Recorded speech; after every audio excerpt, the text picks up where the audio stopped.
This is No One Home, a Sofia Blake FBI suspense thriller, Book 3, written by Ava Strong, read by Gabriella. Prologue. What am I even doing here?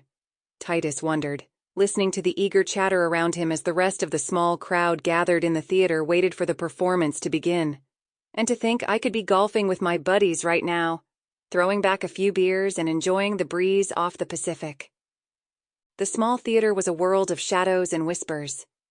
Flickering candles cast eerie, dancing patterns on the dark, wood-paneled walls, creating an atmosphere of mystery and anticipation. Titus, a cosmopolitan entrepreneur with a taste for finer things, found himself completely out of place in the dimly lit, cramped space.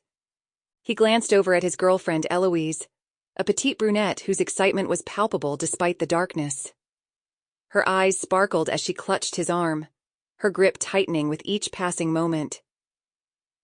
"Isn't this wonderful, Titus? I've been waiting for weeks to see Silvana De Luca's poetry reading," she gushed enthusiastically. Titus offered her a half-hearted smile, suppressing a sigh. In truth, he would have preferred attending an upscale art gallery opening or enjoying a quiet dinner at one of the city's many fine dining establishments, not to mention golfing. But for Eloise, he endured the crowded, dimly lit theater filled with hushed murmurs and the scent of melting wax. Eloise was the prize, with her chocolate eyes and her cherry-red lips, looking as delicious to him as a bowl of the finest caviar. Then again, he would soon lose his appetite if this waiting kept up much longer. "Of course, darling," he replied, forcing enthusiasm into his voice. "I'm looking forward to it."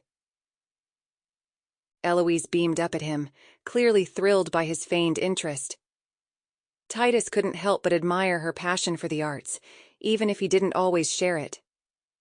As the lights dimmed further and the chatter subsided, he took a deep breath and prepared himself for an evening of enigmatic verse and dramatic delivery. Eloise's eyes sparkled in the dim candlelight as she leaned in closer to Titus, her enthusiasm for the event contagious. "You know," she whispered excitedly, "they say Silvana De Luca is not just a poet, but also an occultist. Some people believe her performances can invoke supernatural forces." Titus glanced around at the flickering candles casting eerie shadows on the walls of the small theater, and couldn't help but feel a slight shiver down his spine. He shifted uncomfortably in his seat, trying to focus on Eloise's words rather than his own misgivings. "Really?" he replied, feigning interest while his mind wandered to the stack of papers. Sample complete. Ready to continue?